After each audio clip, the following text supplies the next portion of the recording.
όλοι γνωρίζουν τον Χέρμαν Γκέρινγκ ως δεξί χέρι του Χίτλερ, που διατέλεσε αρχηγός της Luftwaffe της γερμανικής αεροπορίας του Τρίτου Ράιχ, αλλά και πρωθυπουργός του Ομοσπονδιακού Κρατηδίου της Πρωσίας.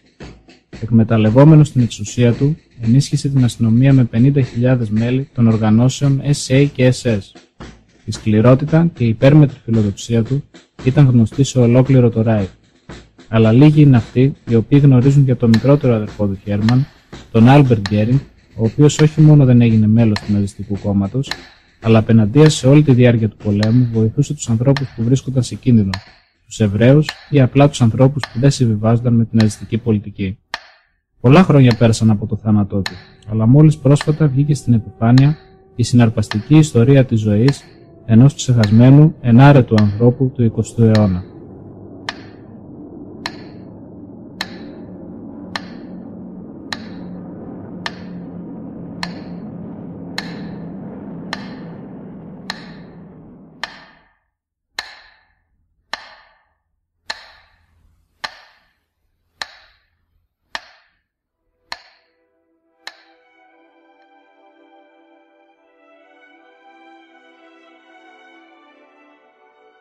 Το κέντρο κράτησης εγκαταστάθηκε στον άλλοτε κατοικήσιμο οικισμό σε ένα από τα προάστια της πόλης Augsburg.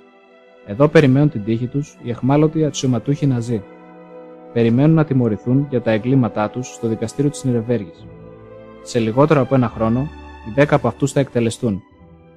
Σε ένα από τα κελιά αυτής της φυλακής περιμένει ένας ιδιαίτερος κρατούμενος, ο οποίος εμφανίστηκε οικειοθελώς στις Αμερικάνικες στρατιωτικές αρχές του Σάλτσμπουργκ. Εκεί στις ανακρίσεις εξιστορεί τη διχασμένη ζωή του, γεμάτη με θαραλέες και ηρωικές πράξεις. Επιμένει ότι απαρνήθηκε όλα τα προνόμια που αναλογούσαν στους αυλικούς των Ναζί, στους οποίους μπορούσε να συμπεριληφθεί και αυτός, μόνο και μόνο εξαιτίας του ονόματός του. Αντιθέτως, εκμεταλλευόταν το όνομα αυτό για να γκρεμίσει το ναζιστικό καθεστώς εκ των έσω. Περιγράφει πως δια μαγείας απέφευγε την Γκεστάπο. Μιλούσε για κρυφές μεταφορές χρημάτων, ώστε να σωθούν οι διωγμένοι από το ναζιστικό καθεστώς άνθρωποι.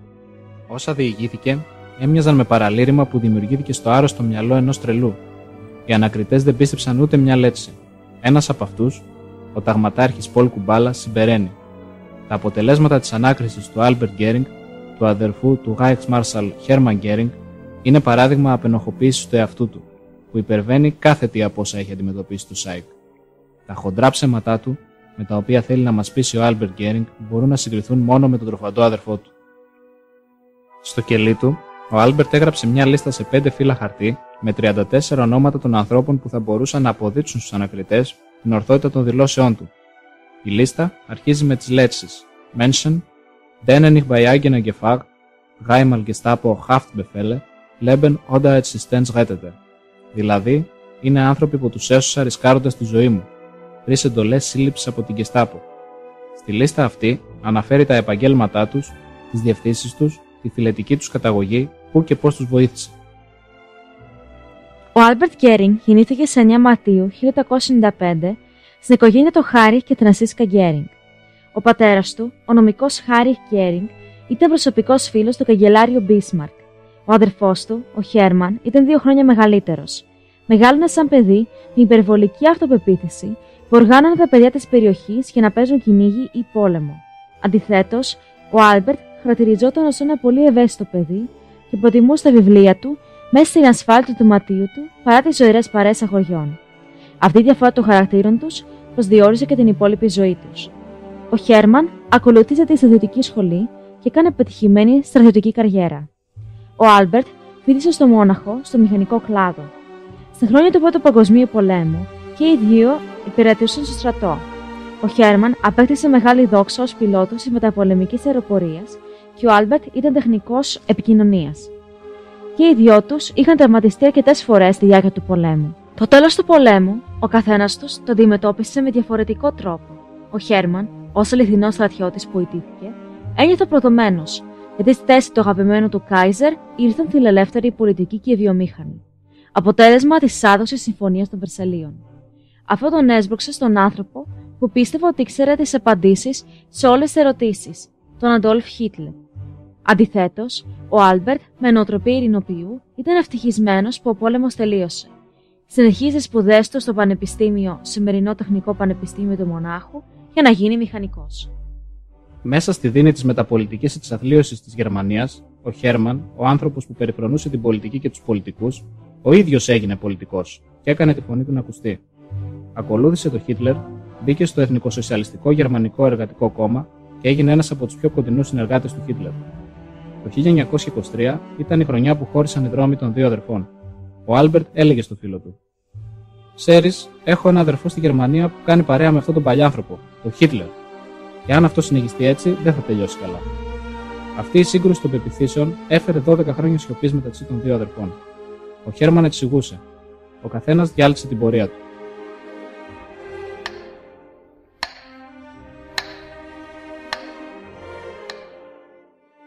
Την εποχή 1938-1945,